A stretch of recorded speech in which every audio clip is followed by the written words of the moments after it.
Hello my dear students, welcome in this class. मैं VK राय आज आपसे एक नए चैप्टर के क्वेश्चन आंसर के साथ मुखातिब हूँ जिस चैप्टर का आपने अध्ययन कर लिया है। वी आज इसके प्रश्नों का अभ्यास किया जाएगा जो आपकी प्रश्न पुस्तिका में है। इसमें से कुछ क्वेश्चन आपके लिए बड़े महत्वपूर्ण होंगे। विशेष रूप से तीन के तीनों क्वेश्चन आपके लिए बड़े महत्वपूर्ण हैं। पहला जो क्वेश्चन आपके बुक में दिया गया है, अंधकार की गुहा सरीखी उन आंखों से डरता है। मेरे प्रिय छात्रों, जब मैंने इस चैप्टर को आपको बताया था तो मैंने आपसे ये कहा था कि देखो, इस पूरी चैप्टर में एक किसान के दुख भरी दास्तान का वर्णन है। वो किसान जो हमारा अन्नदाता कहा जाता है, जो ऊंचे ऊंचे महलों में रहने वाले धनिक वर्गों के लोगों को जीवन देता है, हमको आपको जीवन देता है। लेकिन उसी किसान का जो पूरा जीवन होता है वह दुख और अभाव में बीतता है। अपने पूरे जीवन दूसरों को खुशियां देने वाले किसान का स्वयं का जो जीवन होता है वह बड़ा दुख भरा होता है। लेकिन हारे ये बेदर्द दुनिया जिसने हमें जीवन दिया, अपने दुख और पीड़ा को सहता है। एक छोटी सी झोपड़ी में एकांत में जिसका निवास होता है, उस किसान के दुख और पीड़ा को समझने वाला कोई नहीं। जब उसका जीवन अभावग्रस्त होता है तो हम आप उसे बेसहारा छोड़ देते हैं। समाज के शोषित वर्ग के लोग उसके ऊपर अत्याचार करते हैं। उसके दुख और पीड़ा को समझने वाला इस दुनिया में कोई नहीं है। ऐसे ही किसान की एक दुख भरी दास्तान का वर्णन है इस चैप्टर में, जिसमें किसान इस समाज के शोषित वर्ग के हाथों अपने जीवन की सारी खुशियां गंवा चुका है। इस बेरहम समाज ने उससे उसके सारी खुशियां छीन ली, उसे जीने के लिए अकेला छोड़ दिया। जिन खेतों में लहलहाती हुई फसलों को देखकर उसके चेहरे पर एक असीम मुस्कान छा जाती थी, एक असीम खुशी छा जाती थी, जिसके हरे भरे अन्न के दाने उसके जीवन में खुशियां भर देते थे, उसी किसान की उस खेती को लगान न देने के कारण जमींदारों ने उसे उस जमीन से बेदखल कर दिया। उसकी जमीन उसे छीन ली गई, उसकी खुशियां छीन ली गई। इतने से ही उनका जो उस जमींदार का मन नहीं भरा जब किसान के बेटे ने उसका प्रतिरोध करना चाहा तो किसान तो जमींदार के लठैतों ने उसे मार मार कर मौत की नींद सुला दिया। वह केवल आंसू बहाता रह गया, चिल्लाता रह गया, लेकिन उसके दुख का कोई सहारा नहीं बना।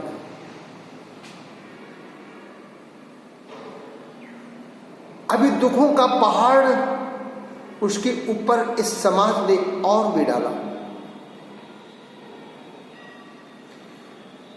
किसी साहूकार से उसने कुछ पैसे लिए थे, उसका ब्याज वो चुकता नहीं कर पाया, वो पैसा चुकता नहीं कर पाया। परिणाम स्वरूप उस साहूकार ने उसे उसके घर से बेदखल कर दिया। जमींदार ने खेती से बेदखल किया लगान न देने के कारण, और महाजन अर्थात साहूकार ने उसे बेदखल उसके घर से कर दिया क्योंकि वह उसके पैसे अदा नहीं कर पाया। उसकी पीड़ा को समझने वाली ये दोनों नहीं रह गए। इस समाज के शोषित वर्ग के लोग हैं। उसका घर बिक गया। जिन मवेशियों को उसने पाला था, जो उसकी गैया उसके बिना दूही नहीं जाती थी, उन मवेशियों पर भी उस साहूकार ने रहम नहीं किया और वो मवेशी भी नीलाम करा दिए। इतने से ही मन नहीं भरा, सब कुछ खत्म हो गया। पैसे पैसे का वो बेचारा अन्नदाता किसान मोहताज हो गया, और एक दिन पैसे के अभाव में ही उसकी जीवन संगिनी ने भी उसका साथ छोड़ दिया। बीमार थी बेचारी, उस बीमार पत्नी का वह दवा नहीं करा पाया, इलाज नहीं करा पाया। पैसे के अभाव में उसकी आंखों के सामने उसकी जीवन संगिनी तड़प तड़प कर मर गई। और ऐसे समय में उसकी मौत हुई जब उसकी कोख में उसकी दुधमुही बच्ची अभी स्तनपान कर रही थी।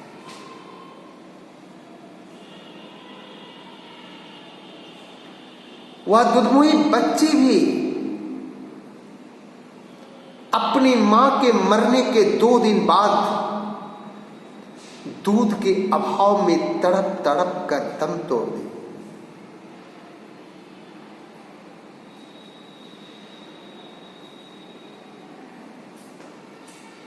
उस किसान की आंखों के सामने उसका इकलौता, जिस व्यक्ति की आंखों के सामने उसका इकलौता जवान बेटा मर जाए,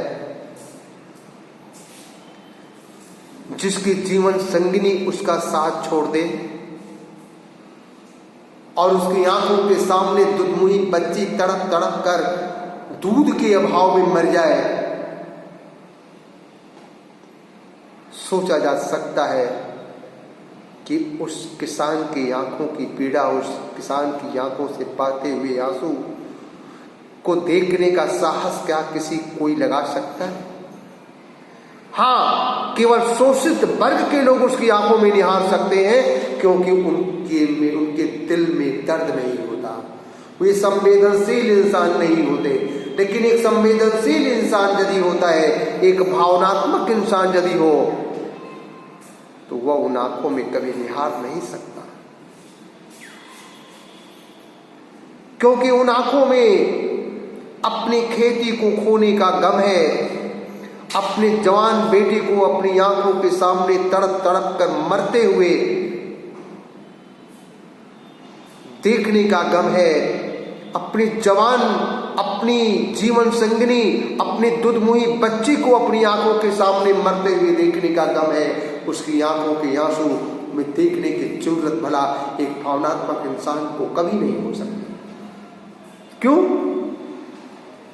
क्योंकि उन आंखों में एक दर्द छिपा हुआ होगा, उन आंखों में एक वेदना होगी। वे आंखें इस दुनिया के लोगों से पूछ रही होंगी कि क्या तुम इतने संवेदनहीन हो चुके हो, मेरी पीड़ा को समझ नहीं पा रहे? मैंने तुम्हारा क्या बिगड़ा था? यदि मैं लगान अदा नहीं कर पाया, पैसे के अभाव में यदि हम तुम्हारे लगान नहीं दे सके, तुम्हारा कर्ज नहीं दे सके, तो क्या तुमने हमें इतनी बड़ी पीड़ा दे दी जिस पीड़ा का कभी अंत नहीं हो सकता?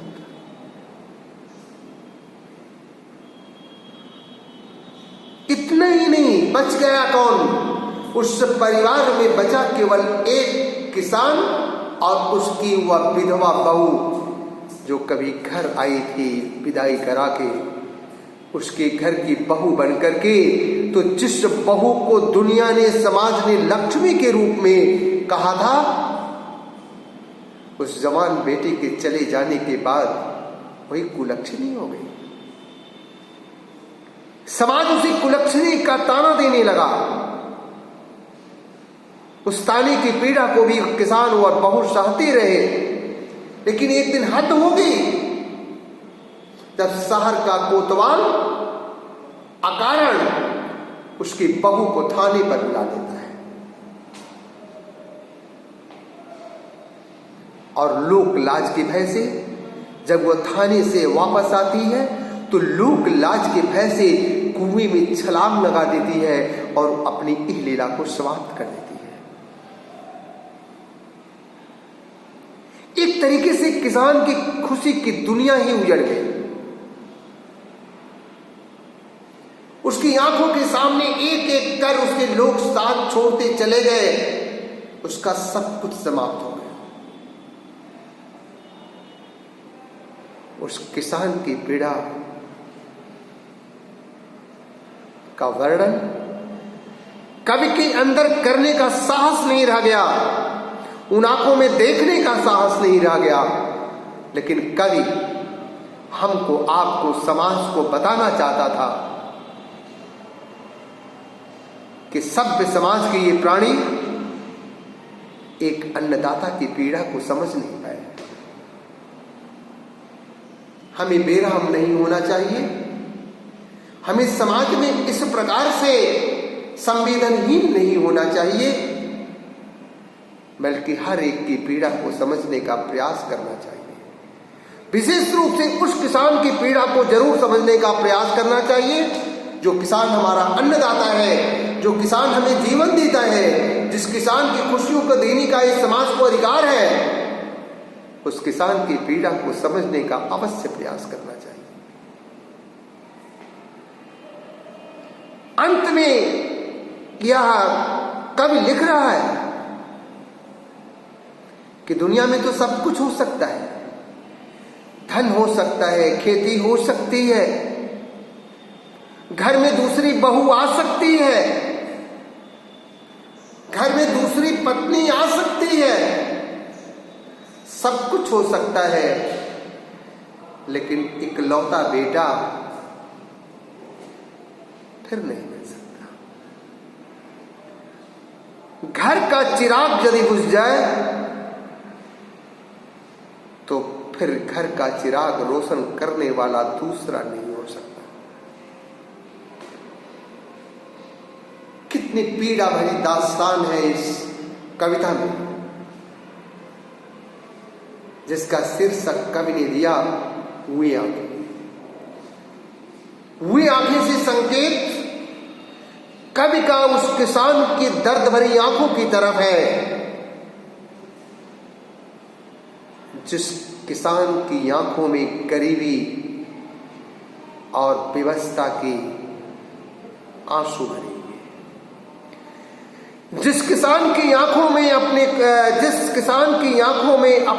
अपने प्रियजनों के खोने के आंसू भरे हुए, उस किसान की आंखों में देखते हुए भी डर लगता है कवि को, क्योंकि वो एक किसान की आंखें नहीं है, बल्कि वो एक अंधेरी गुफा की जैसी भयावनी और डरावनी लग रही है।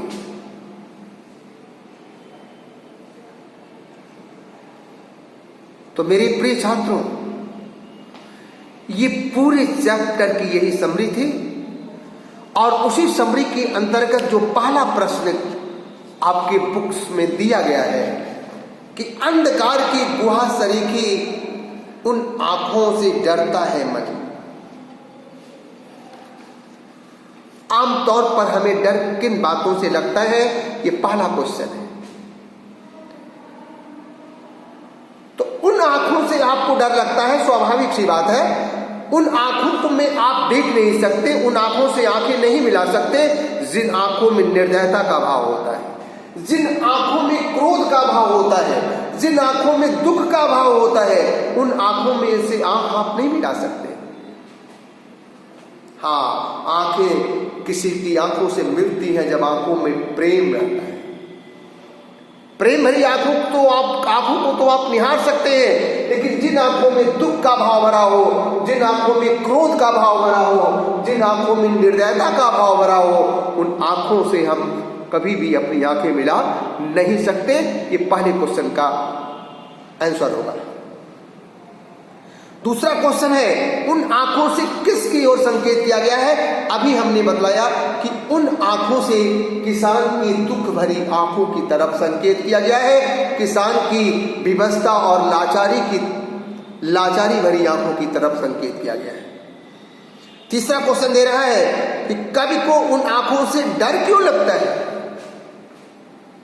कवि को उन आंखों से डर इसलिए लगता है क्योंकि उसमें दीनता एवं विवशता भरे आंसू भरे हुए हैं, और उन आंखों से जिसमें कवि को उन आंखों में दीनता एवं विवशता की झलक दिखलाई पड़ रही है, उन आंखों में दीनता एवं विवशता के आंसू भरे हुए हैं, इसलिए कवि को उन आंखों को देखते हुए डर लगता है।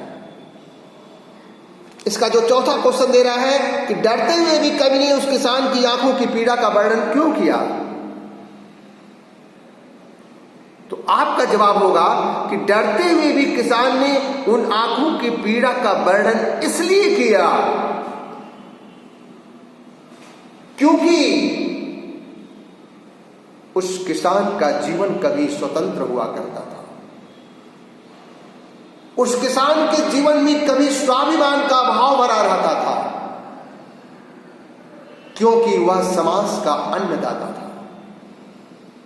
ऊंचे ऊंचे महलों में रहने वाले धनिक वर्ग के लोगों का वह जीवन दाता था। इसलिए कवि ने उस किसान की आंखों की पीड़ा का वर्णन किया है।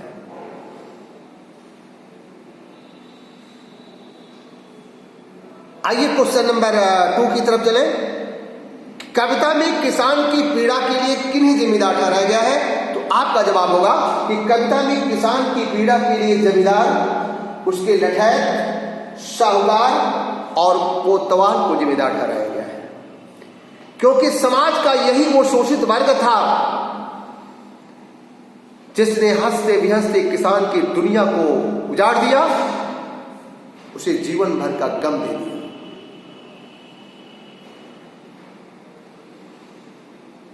और अगला क्वेश्चन होगा आपका लास्ट, कि पिछले सुख की स्मृति आंखों में क्षण भर एक चमक है लाती। इसमें किसान के किन पिछले सुखों की ओर संकेत किया गया है? पिछले सुख की स्मृति आंखों में क्षण भर एक खुशी है लाती। आप अपनी इस कविता के जब अंत में जाओगे, जब उसका सब कुछ समाप्त हो चुका है और आंखों में आंसू भर रहे हैं, वह चिंतामग्न बैठा हुआ है, चिंता में डूबा हुआ है, उस समय उसकी आंखों में क्षण भर के लिए एक चमक आती है। भला क्यों? क्षण भर के लिए एक चमक इसलिए आती है मेरे प्रिय छात्रों, जब भी हम कभी दुख में होते हैं तो कभी कभी अपने अतीत को सोचने लगते हैं कि अतीत हमारा कैसा था, अतीत में हम कैसे थे। तो जब हम अतीत के सुख भरे दिनों को याद करने लगते हैं तो एक क्षण के लिए, एक पल के लिए हमारी आंखों में चमक आती है, हमारी आंखों में खुशी आती है कि कभी हमारा जीवन भी खुशहाल था। लेकिन दूसरे ही पल वर्तमान के दुखों को याद करते हुए हमारी आंखें भर जाती हैं। भगवान, मेरी दुनिया तुमने कैसे बदल दी। इंसान जब भी दुखों में होता है तो अपने दोनों चीजों को देखता है, अतीत को और वर्तमान को। तो आप इस प्रश्न का जवाब दीजिएगा कि किसान का जीवन अतीत में काफी खुशहाल था, उसका अपना भरा पूरा परिवार था, उसकी अपनी खेती थी, उस खेती में उगे हुए फसलों को देखकर उसका मन हमेशा हर्षित रहता था,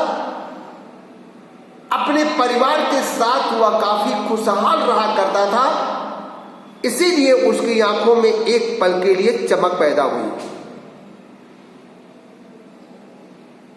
लेकिन दूसरे ही क्षण अपने वर्तमान को सोचकर उसकी आंखें आंसुओं से भर गईं, अर्थात दुख में भर गई। तो आज आपने इन 3 प्रश्नों का अध्ययन किया। मुझे उम्मीद है कि ये तीनों प्रश्न आपके दिमाग में आ चुके होंगे। फिर हम आगे आपसे अगले एपिसोड में मिलेंगे।